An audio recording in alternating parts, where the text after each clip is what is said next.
Hi, good evening, everyone. My name is Chet Kanojia. I'm the founder and CEO of Aereo, which is actually has a great office here in Boston. A Northeastern grad, graduated with my master's in '93, and dropped out, flunked. I don't know what the appropriate terminology would be. Hopefully, they won't tell me. Of a PhD program 3 years later after that. I'm honored and very happy to be here because there were immense life lessons I learned in this school. As you get older, in hindsight, you realize how powerful they were. But in any case, the first segment is 5 or 7 minutes telling you about a little bit about my company and background. And it's a very unusual or different perspective on life. I got my start as a engineer and worked for a couple of years, and then started my first company, first real company, if you will. I actually had one here working out of Whitehall, the dorm room as well. We made a few bucks. We never disclosed what we did. That's good. And actually, I'll tell you, we were working on compressing handwriting for Palm Pilots, which were big back then.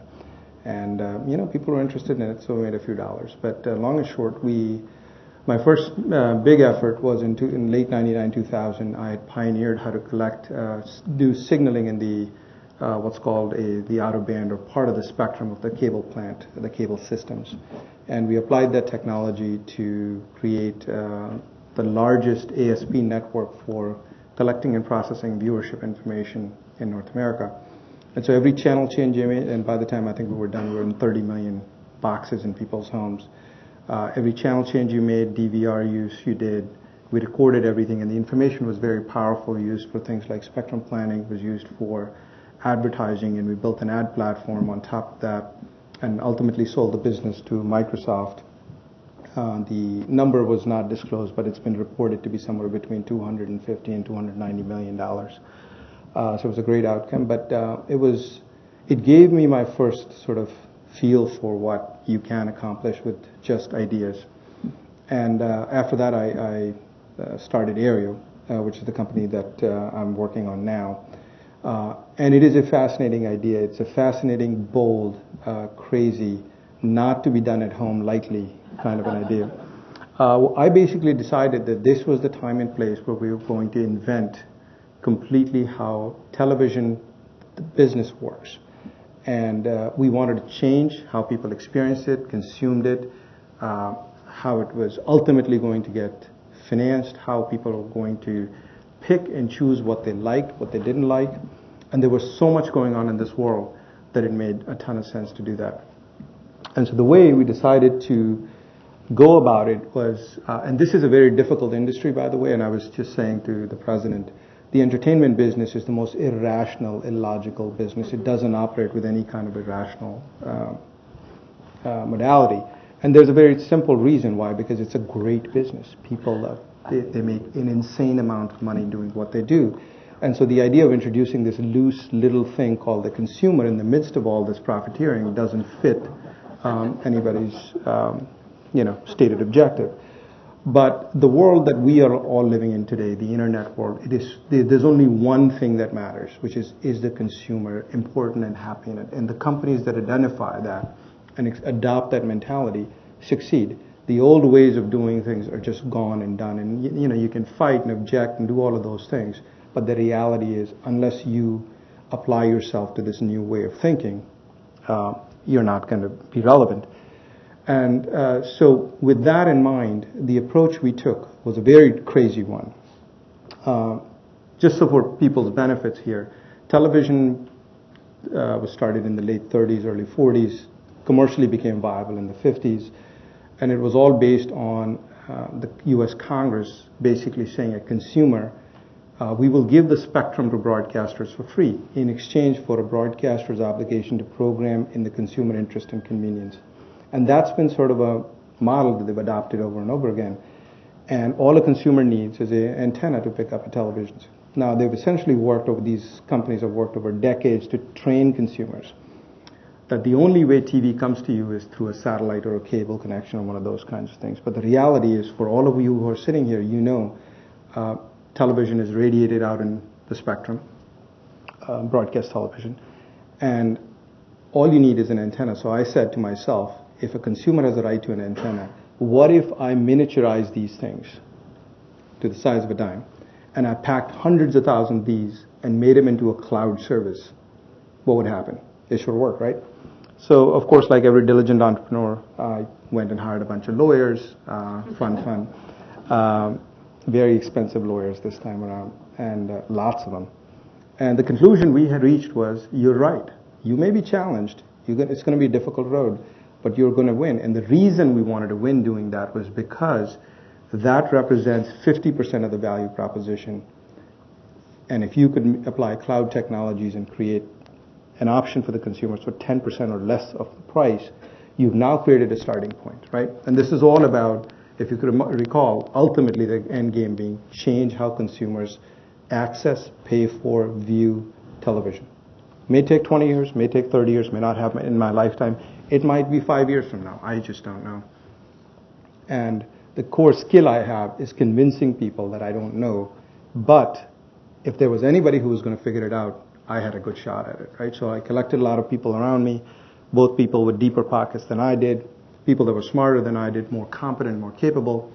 And we went on this sort of journey together and successfully launched Aereo, which is essentially the world's first company that has figured out how to take and allow consumers to have access to broadcast television outside of the cable bundle without any restrictions that the cable guys put on it for as $8 a month. And surprise, surprise, what happens? We got sued by every major broadcaster and media company in the world, which I desperately hoped hadn't happened, but I was prepared for the likelihood that it might happen. And again, surprise, surprise, 4 federal courts have subsequently sided with Aereo, including an appellate court. And now this thing has gone from the back of my napkin 2 years ago in my house to in front of the U.S. Supreme Court and national policy in about 8 to 20 months period. So what else could you ask for, right? Fantastic visibility and outcome. But ultimately, we think we're on to something very big here, because what if a world exists in which there was a location on the internet where you got anything you wanted, much like you go for everything else, whether it's shoes or candy or music. If there was a location on the internet where you could go, pick and choose what you want, and get it, pay a rational full price for it, without any stupid restrictions and packaging restrictions that get imposed on you, and you could have it anywhere you want legitimately. That's the objective, that's the goal. What's standing between us and them, that endpoint, is roughly about $100 billion worth of spend every year in a combination of rights, packaging, efficiencies, all of these things. And there's big vested interest against this whole thing. So, I don't know what my chances are, but so far, I'm in love with the mission that we're on. And I think we've got a fantastic future and opportunity ahead of us. Thank you. Thank you.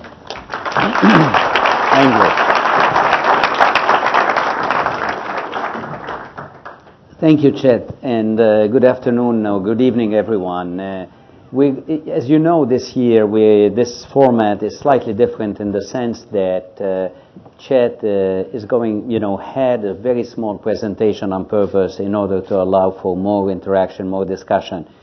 Max, would you come and take the hot seat here, my hot seat? You're next to Roger Marino. Be careful. Okay? Don't let him distract you. Okay. So Max is in charge of all the questions that are being fed to him via the, Facebook, tweets, etc. Let me remind you of the format. Essentially, if you can keep your questions short in order to have longer answers and longer participation. Chet, we also have here the Dean of the Law School, so if you want any advice, please. Actually, a small plug. Our general counsel is a Northeastern Law School grad. That's great. That's great. And I know that some of your colleagues are here today also. And incidentally, you know, Chet was telling me that he's interested in recruiting co-op students, engineers, etc. So if you're interested, talk to him, talk to his team. But, you know, that's a plug. But let me start by talking not about the company, by talking about Chet. You told me that when you went to Microsoft, they didn't like you. And frankly, you're nice enough to say something very nice about that, but you didn't like them either. Why? What happened?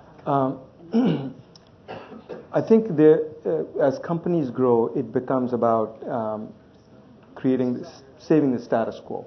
There's a fantastic business, and it's great for a lot of people. It is people like me who are fundamentally restless, who are driven by change. They want to create, they want to build, they want to push the boundaries. It is not a place, and I think the large establishment companies are not places that are, for right set of reasons, and thankfully so. So we have opportunities to go do other crazy things ourselves. How long did you last there? I think officially 2 years, but unofficially, effectively 6 months or so. But 6 months, and then you transitioned. But I do want to reinforce they were absolutely. I kept my end of the bargain, and so did they there. It was an incredible company. No, absolutely. That's clear. You know. Let me also ask you. You know studied in India. You studied here at Northeastern, and we're very proud of your accomplishments. When did you start thinking about the entrepreneurial aspect of your work, of your life? When did you realize this is what I would like to do, to be, etc.? So I was always, even as a kid, I had a little business, and I used to make bookshelf speakers. Uh-huh. And actually, somebody on Facebook said the other day, I still have a pair. If you sign them, they'll probably be worth a lot of money. Ah, that's great. So it was in Bhopal. But there was a distinct period in my life. After I'd finished my master's at Northeastern, I went to work in Saudi Arabia for a little bit. And for people who have lived in that part of the world back then, everything was censored.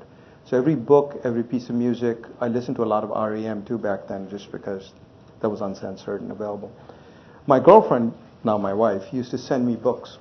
And one of the books she sent me was a book called Hard Drive, which is the biography of Bill Gates and Microsoft. And that, along with a few other things that had transpired, just sort of gave me the impetus to say, look, it's possible. These guys can create it. And all my life, I've been driven by distinction. I don't want to be like the next guy. I would kill myself if all I could think of was a new social app. So the combination of have to be different with some of the early inspirations that were available during those days in my early 20s almost solidified. And it was a foregone conclusion that succeed or fail, this is what I was going to do. You know, you succeeded, but you make it sound too easy. In other words, you make it sound that, you know, it happened overnight, and I know it. You know, you worked a lot, you invested a lot at all levels. You know, human efforts, capital, whatever it is. If you look back, and is there something that you would do differently in terms of the process, whether it's the first company, the second company, what would you do differently? Well, I think the second company, to a large extent, is, and you know, as sometimes investors will say, you know, we don't want to back an entrepreneur who's made a few bucks and is the second or third time around. Because all you're trying to do is fix the mistakes from the last company, right? So that's an important thing to keep in mind. But in the first one, I think the biggest failure I had as a young CEO had no sense of culture. I had absolutely zero sense of what is truly motivating to people. How important it is to create a respectful, comfortable environment where all you really are trying to do is give them a specific direction, resources, and rely on their judgment. And I think the second time around, and I saw the good of that, and I saw a lot of bad come out of that as well. And I think in the second time around, that's been a very important focus for me, is to really learn from that, but do it in a constructive way, absorb a lot of the new models that are. So give me some examples, some concrete examples. So one of the concrete examples for us is we have no policy around anything. Where is Dick Dinard here? Dick, let's agree no policy anymore in the university, not from the administration, not the Senate, not anyone. And it took me a long time to get to that point, and as I knew I was coming to speak with you here, and I realized this was as I mentioned, a life lesson at Northeastern. When I first came here, I was a grad student, and I walked into my graduate advisor's office, and I sort of spun this tale of this is kind of roughly what I want to do, and robotics is deeply interesting. And I was shocked. They said, cool, go do it. Here's some money. And, and they enforce the idea that there's an objective. You have to graduate one day and we will test you. There will be quizzes and there'll be a thesis requirement, et cetera, et cetera. But self-direct, create it. If the idea has enough merit. And I completely forgot that learning and how powerful it was to me. So this time around, we have no policy about anything. And the idea we promote is the idea we provide context, resources, and we hope that we only hire responsible people who share that same objective, who understand that. And a dear friend of mine gave me a reference from his company. He said, an employee asked me one day, well, we don't have a clothing policy. Nobody shows up naked. Right? There's a lesson in that. Yeah. And I'm so proud that in the last company, I would walk around at 6 p.m. and say, so-and-so's not here, he's not working hard, blah, blah, blah, blah, blah. Today, I barely ever ask, and I would bet you that our folks work every possible hour, every possible minute, and you have to pick the right mission, resources, good context, be there for them, and the rest sort of takes care of itself. How do you choose people? A thing I learned at Microsoft. So first and foremost, by the way, this is sort of a funny story. After I get there, there is this policy that I think it was instituted by Bill because they were growing so rapidly. There was a concern that they had to hire the best and brightest. And I have to say, everybody I met at Microsoft were tremendously bright and talented people. Yeah. And I think they had a procedure in which they had disparate kinds of people interview. And the core designation, so there were some domain experts who were trying to assess whether you had domain expertise or not. But one of the key criteria, at least I gleaned from it, was, is this a Microsoft person? Do they share our values, technical excellence? There's some core values. Because the point was, it doesn't really matter where you are working on. You may choose to work on Xbox, you may choose to work on something else. Do you share the same technological vision and the same core values? So that's roughly what we try to do. So we have at least 5 people deeply interview somebody. And myself and our CTO, one of the key focuses for us is cultural fit. Does this person want to be here?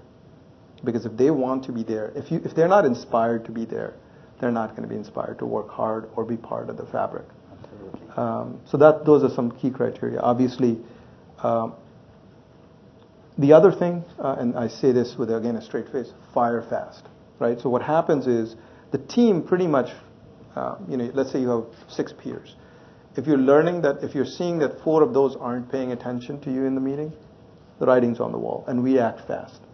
So the moment you do that and you say, we support the best people with the best possible resources, and we cut the non-performing ones fast, it elevates the level very dramatically. I'll come back and then I will have some other questions, but let me turn to Max. As you all know, Max is the CEO of IDEA. That's a real power in the university. And IDEA is a student-run accelerator, and they have launched many companies, as you know, and helped the students in the way you mentioned it, Chet. Namely, we have funding that is being seeded, and also in addition, they are very much in tune with the outside world because you have VCs and angel investors looking at their work, and it has been very dynamic, very successful here. So what Max is going to do is, if somebody can give him the microphone, is going to read one of the questions he received. And incidentally, we'll have microphones, so given the fact that it's live, we would like you to speak with a microphone, and we have 2 circulating. So Max? Thank you for being here, Ted. So what is the most important leadership lesson you've learned at Aereo? I think it's it's a realization that was prompted by something I read. I think Ben Horowitz wrote this, who is a prominent venture capitalist. And Ben said, the biggest thing you have to master is your own pathology or your own fear, right? And that's one of the largest, because you, as a CEO, if you keep reacting and keep losing focus, it permeates through everybody, right? And you essentially become this non-transparent person that nobody can trust anymore. And they may say, yes, yes, we trust you, but they don't trust you, right? So everything then you say subsequently, you're getting judged on, rightly so. It is, as much as you want sort of this autocratic system, it's just not the world we live in today anymore. So you have to be transparent. If you are afraid of something and you're incapable of making a decision at that point, you have to articulate it as such. Don't sugarcoat it. And I still remember this from my past, where there would be times where I was making up a reason for making a decision, but it was obvious to everybody I was making up a reason, and you lose credibility that way. So transparency and mastery, control your own fear, are probably the two biggest things. That's great. Let me ask you to raise your hands so that the microphones can migrate to you. And so raise your hands if you have a question. And meanwhile, I'm going to ask a question. There is, clearly when you work with Microsoft, Chet, you went to Seattle or no? No, here, we were still here. There is many, discussions happening as we speak in Boston, in the greater Boston area, saying how can we foster a climate of entrepreneurship and innovation in the greater Boston area in the same way that the Valley has a climate of entrepreneurship, innovation, risk-taking. So, the question is obviously what do you think of that, but more importantly, why did you decide to launch the company here? So the area, mainly because I think my wife wouldn't move to the other side of the street, so I'm here. Although area is headquartered in New York, and I will answer that question for a very simple reason. It was a large market, and it provided a sort of a petri dish for us to experiment with in terms of various things.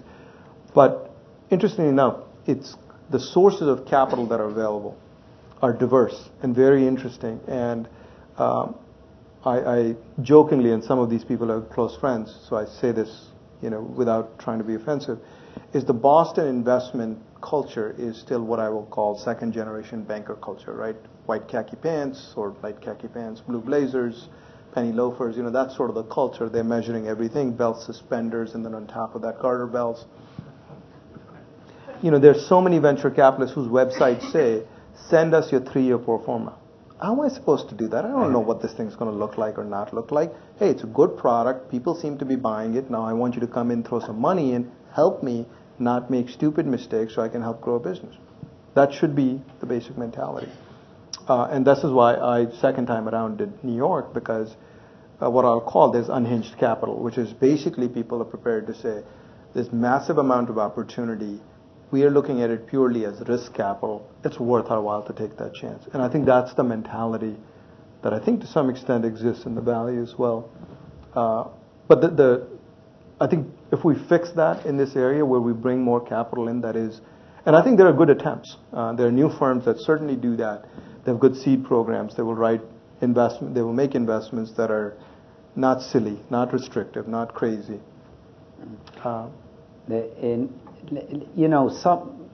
Chet shared with me that Barry Diller is a co-investor. And that's interesting because those who know Barry Diller know that his entertainment. And you're not entertainment because, as you told me, it's an irrational world that you don't understand. Roger agreed with you because he invested in this world and he knows it too. Why did you go for a person like Barry Diller? Well, actually, I do think I look good enough to be in entertainment, but it's a slight different question. Listen, your wife told me that, but that's the first time I hear it from you. That's leadership. Another, talk about your good looks. Barry is one of those very few people in the business who, I think, from the very early stages saw the impact of the internet. Right from like the early '90s, he was sort of talking about this stuff. And he systematically moved into more and more digital technologies. He's also, and I think that's primarily because he understands, has a faith that technology will fracture and enable and create more interesting opportunities. More importantly, I think he's also a guy who I've gotten, as much as I've gotten to know him, isn't intimidated by atmospherics. He's a conviction type of an individual. He's never afraid to say yes. He's never afraid to say no. It is purely fact-driven. He's never, he's publicly admitted mistakes, and he's had publicly great successes. So that level, again, to me, the attraction to a transparent person who can basically make a bet and do it. And he's got great instincts. And I think all of us sort of forget that at the end of the day, no matter how much data you have, data is purely retrospective, right? It is only going to teach you what could have been done, not what you ought to be doing in the future. And people with great business instinct are few and far between. And in the entertainment technology arena, not a whole lot of names. So it was a perfect fit. Yeah, Max, let's go to a second question from the web. And do I see hands? Raise your hands so that we shorten the time to questions. Yes. So are you planning to expand the business globally? I think to the extent we find the right set of opportunities, absolutely. The aspiration behind Aereo is not, people say, well, what's your end game? And my answer is, I hope there is none, right? And there's none. And so to the extent that we have opportunities, we will continue to do that. I think the limiting factor for us today is meaningful broadband penetration globally. Isn't there? It's highly fractured. Certainly there are parts of Asia where you can think about it, but globally they're not uniformly. So I think we will, plus it's always difficult to ignore the big opportunities at home and just focus internationally. So I think our next year and a half, 2 years, you see us much more exclusively focused in the U.S., and then we'll think about it. Quickly identify yourself. Say whether you're a student, a visitor, faculty, and ask your question. Hi, I'm Gene Dolgan. I'm a visitor, a friend of my friend here, Jeff. It seems like in many other industries, companies are fighting tooth and nail to out-innovate each other, putting up accelerators, other innovation programs. The broadcast industry is a whole different animal, and it seems like they're fighting tooth and nail not to innovate. What are your thoughts on attacking this space in particular and having to play with guys that aren't necessarily willing to play? Well, there are two industries that have a great aversion to innovation: finance, media, right? And it's purely economics. It's fun. Just to give you a quick sense, an average cable channel, let's pick Spike, right, or whatever that. I don't know what they're making these days, but assume it's 25 or 30 cents per subscriber per month. It doesn't matter whether you watch it or not. They're getting paid the same amount.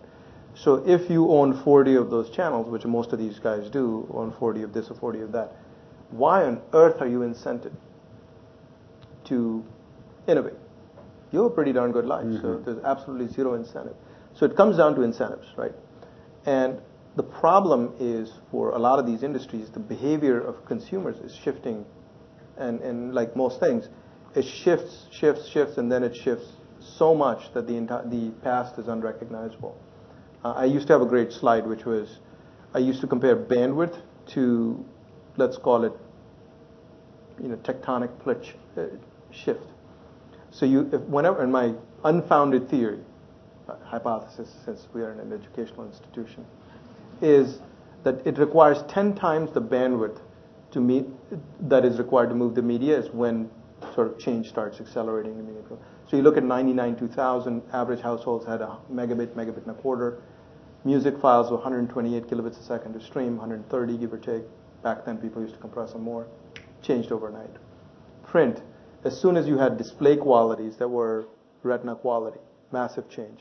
So I think it's a function of bandwidth, which I look at as sort of lubricant in the marketplace, because consumers hate to be restricted in package, right? In any structural behavior.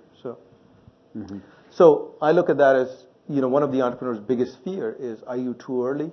Because too late is obvious, right? Somebody's already built a meaningful business. Are you too early, and how early? You want to be early, but not like 5 years early. So you look at bandwidth, I look at all of these things, and then so to answer your question, how do I feel about it? I feel great that I think this is the general direction. And my hope is that, or my bet is that you need something non-obvious to get in to help shape the outcome. Chet, you told me something very interesting that was somewhat surprising to me. You told me, because we were discussing what you've been doing so far, and clearly you're in the transmission business, so the capture and transmission. So you capture the content and you transmit it, and you said we're not going to stop there, we're going to do more. So what's the next step? So technically we're not in the capture and transmission business. We're essentially in the equipment business, to let the consumer capture their own thing, which they're entitled to, and whether they do it in my house or your house or on a mountain somewhere, it sort of doesn't matter. I think the goal behind Aereo is an open internet platform.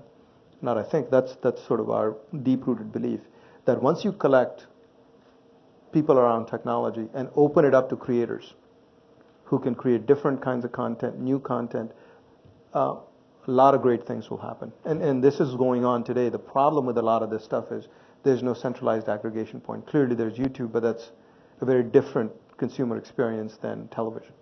That's very interesting. So essentially you're moving into the content arena in this way, and at the same time bringing other people to, and then you will be providing the aggregation there. Well, I think the world operates in rational layers, right? Whenever you have a highly vertical packaged system, that's artificial. So what I mean by that is I think there will be a class of companies that will be good at technology, that'll work for creators, distributors, marketing. There'll be a class of companies that create great tools for creation of content, and then they're creators themselves, right? So the world will organize itself in these layers, and you have to pick which layer you're comfortable being part of. This vertical slice that I own the consumer, I own the box, I own the pipe, I own the content, I own the sports league behind it, and I own the bank that finances. That is purely an artificial system. Absolutely. It takes a long time, but it's happened in telecommunications. It's happened and that's just the nature of the beast. Max, why don't you move to the next question from the web?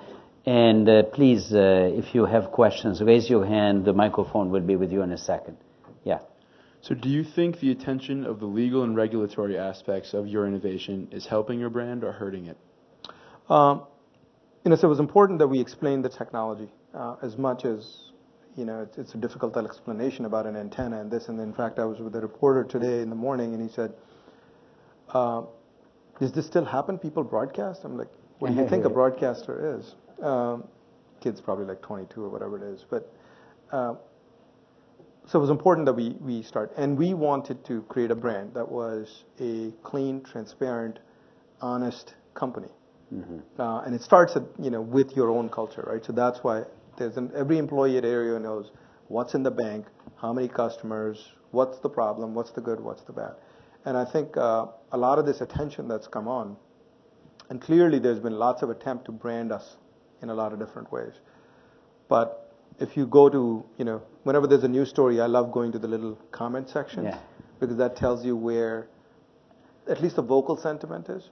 And I think all of that lines up to good for you, go. Finally, somebody's taking this on. And I think that's very empowering. And that's the brand sentiment that we hope to create is, a bunch of passionate people who got together and were undeterred and created something really cool. Incidentally, how many employees do you have before we take the next question? Just about 100. 100. So, and your goal is to move to what? Add as many as necessary, and I think right now we're probably going to add 30 or 40 between now and January or February, and we'll continue to do that. Great. My name is Mohit Bharadwaj. I'm a sophomore student here at Northeastern. I was just curious that since the time that you conceived the idea, like on the back of a napkin that you said, up till now, what would be the greatest obstacle that you had to overcome in starting up your business and getting it to where it was now? The greatest obstacle, sorry. I really have to say this is a clockwork company. And whether it's good luck, it's fortune, it's all of those things, right? Right timing. And I joke with our general counsel, this is a company of destiny. It's got everything. So it's even, you look at it, right? And we are it's national attention with tons of legal challenges, the company. And the one thing you would think would be hard for us to do is raise money.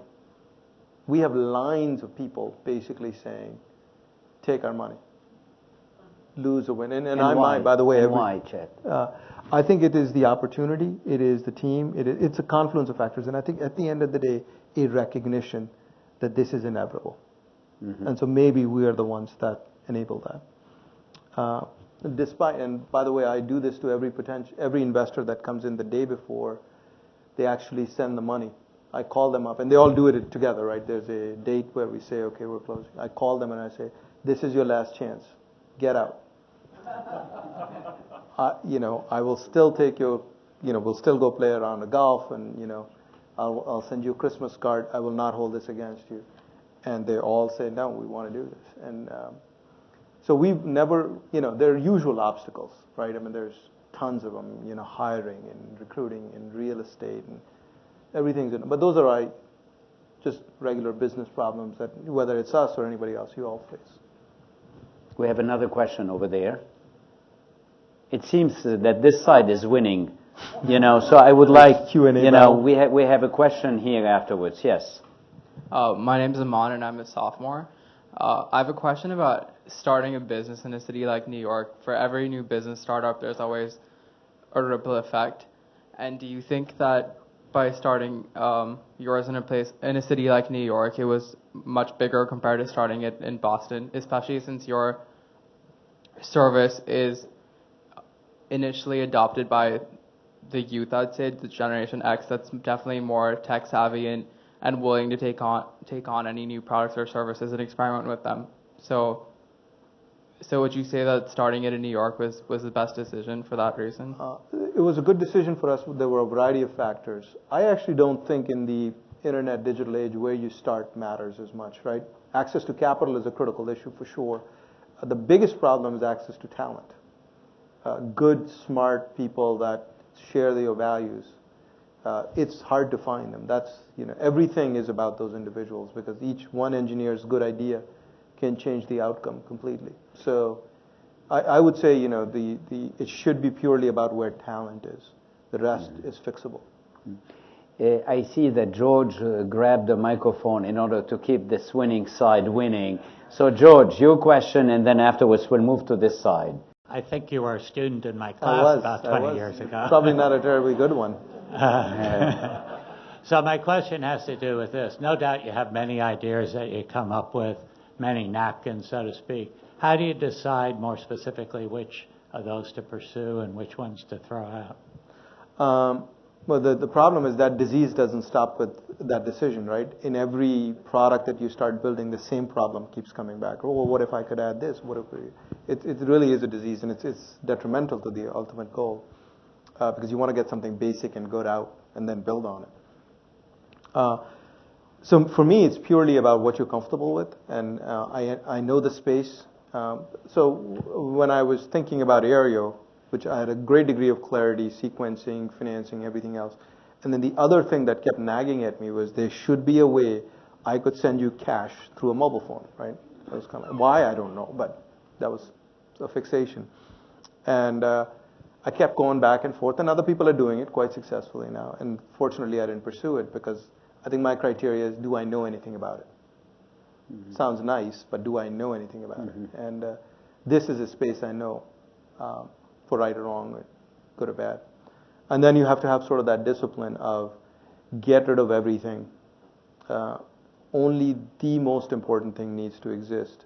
Because despite what you think a customer wants, and you can set the tone and direction and paint that great picture, but until you give it to them, you're never going to find out whether they like it or not. So you get it out to them, and then build on top.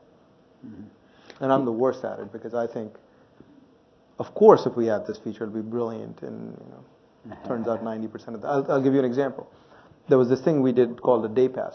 I was convinced that there were a lot of people who just wanted to watch TV for a day, try it out, this, that, whatever. There was a game on, or they wanted to record 4 shows, and I convinced everybody we should do a day pass.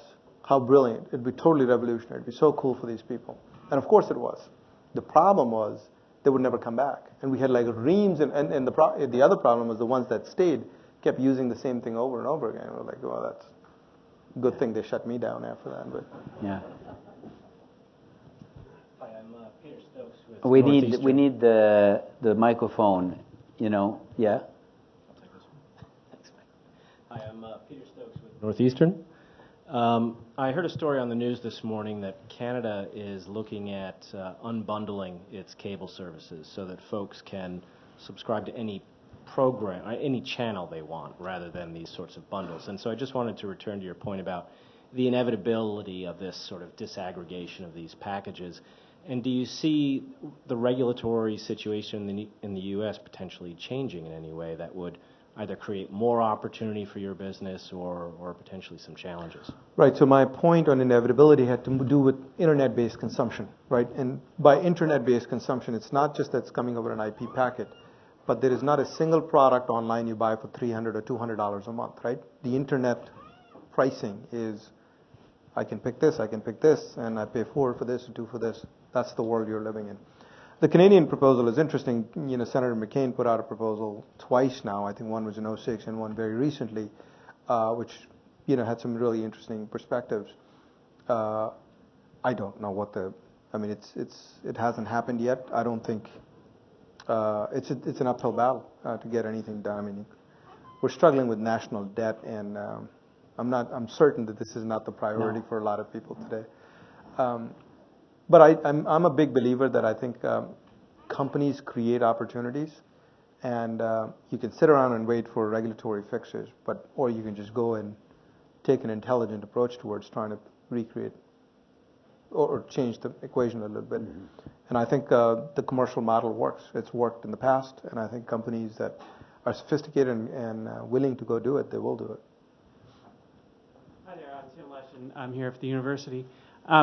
Northeastern recently released a poll looking at what employers and the public think about how we're doing in terms of preparing students for the workforce of today. And somewhat surprisingly, companies seem to be more focused on well-rounded, global educated students as opposed to folks who are just focused on STEM, let's say, or one particular field. And I'm wondering, as you're looking at your talent pool, what are you looking for in terms of your next employees? You know, I'm deeply conflicted because growing up in India, it's a very specific system, right? So I had elected to be an engineer by 9th grade. That was the only way I was going to get to be an engineer. In hindsight, probably, I don't know if I would have been good or bad, or I would have probably gone into history. I don't know. I wasn't a good engineer, so I'm assuming I got out of the system. I think for us, startups are an oddball thing, because we don't have the luxury of training generalists into specifics, right? So a GE, tremendous company, has programs that can nurture and grow those people. Startups are very difficult, right? They look for domain experts. So I think our answer would be, we want very specific skill sets. On the other hand, we also want, you know, people that read philosophy because they're much more fun to talk to, right?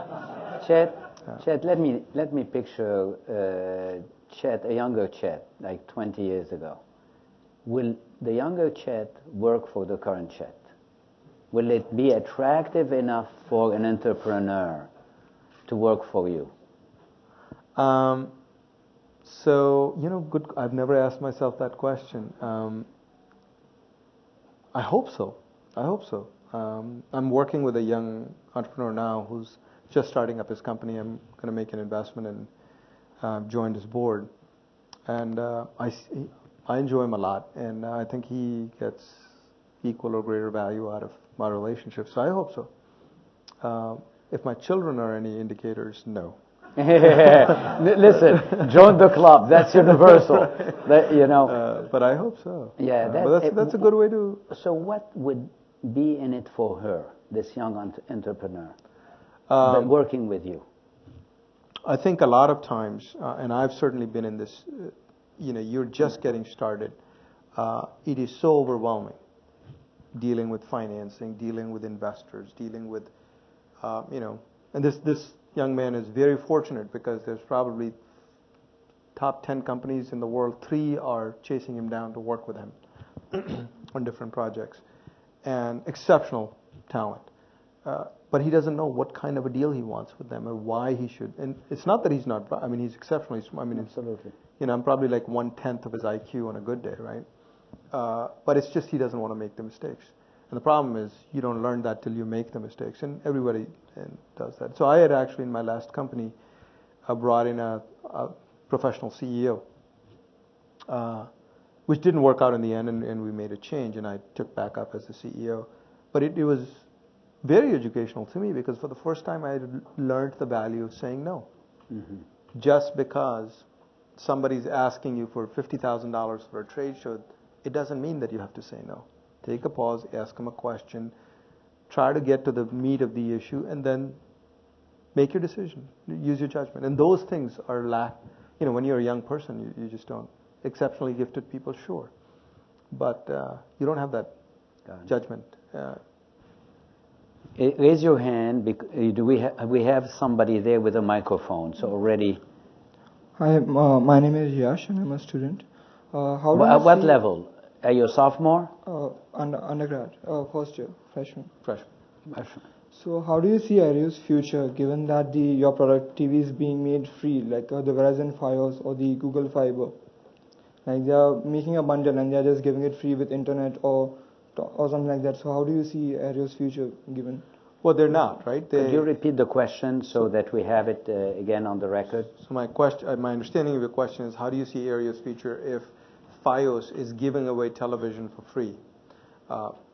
They're not, right? So the problem with the way the system works is Fios, any cable company or whatever that happens to be, pays a tremendous amount of money to buy that programming wholesale. So for example, today I think the ongoing figures are somewhere in the $65 to $70 wholesale per subscriber per month is the entry or carrying cost, and most of the cable providers or MVPDs are somewhere in the net 18 to 22% margin business on an adjusted basis. So it's actually the opposite problem. The largest problem all of these guys face is, in fact, most of these CEOs are now on record saying, we would rather be out of the video business. We'd rather be only internet pipes. Because the problem in video business is costs keep going up, the consumer doesn't pay anymore. Just a good example of that is, on average, wholesale cost of content has been rising at 9% per annum, and in certain categories closer to 20% depending on the channel. Whereas retail price of the product cannot keep up with that, given the fact that the inflation is roughly at 3%, right? 3.5%. So there's structural imbalances. So that actually leads to the future, whether it's Aereo or Aereo-like, which is lots of niches that people pick and choose what niche they want, and they're willing to subscribe to it or pay for it, as opposed to 500 channels of ad-supported network. And we're going to stop at 6 o'clock. So Max, you have one more question, and then we will close. And afterwards, we're going to have a reception, and Chet will be around, and you will continue the dialogue and the conversation with him. So, Max? So beyond the regulatory and legal pressures, what do you perceive to be the biggest market threat to your company? I think from a market threat perspective, it is what is the consumer ultimately mix of things that they like, since none of us can actually predict that till we get to that point. And it's a pretty dynamic. That's something that'll never go away in these businesses.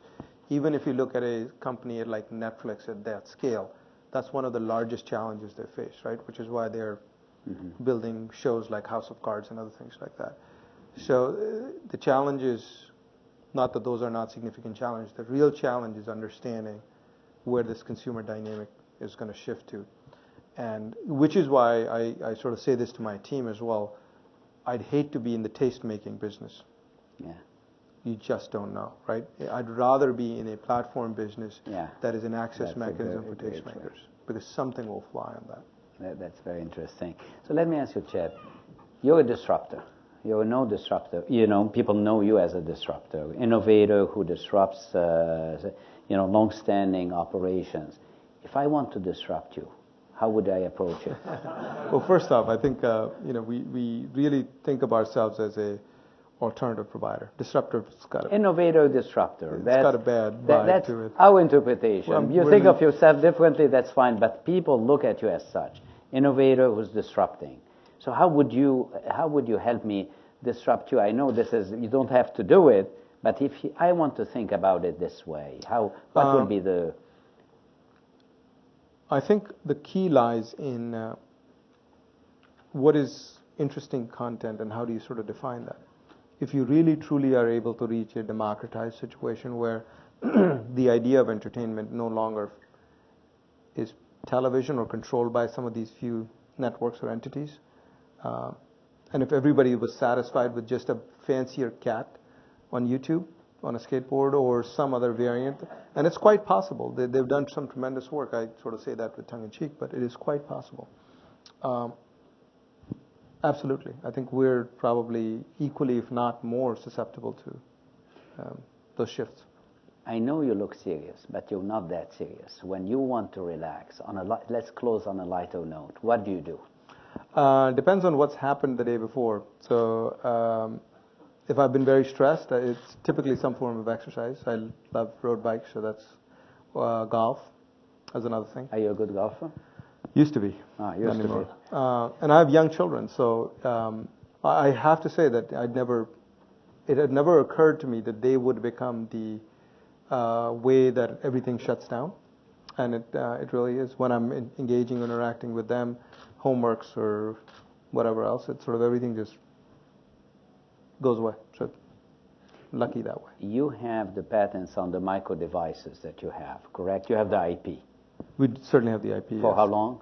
I don't know. They're not issued yet. They're all in first or second action. So my guess is it's 17 years after 17 that. years. Right? So once they're issued, you have that for 17 years, which means that this company has enormous potential. So we will be following what you're doing, Chet. Thank you. But we're very proud of what you're doing, what you have done, and it's exciting to have you. Welcome home. Thank you very much. Thanks so Thank much. you. Thank you. Thank you. You were terrific. You were terrific. Thank you.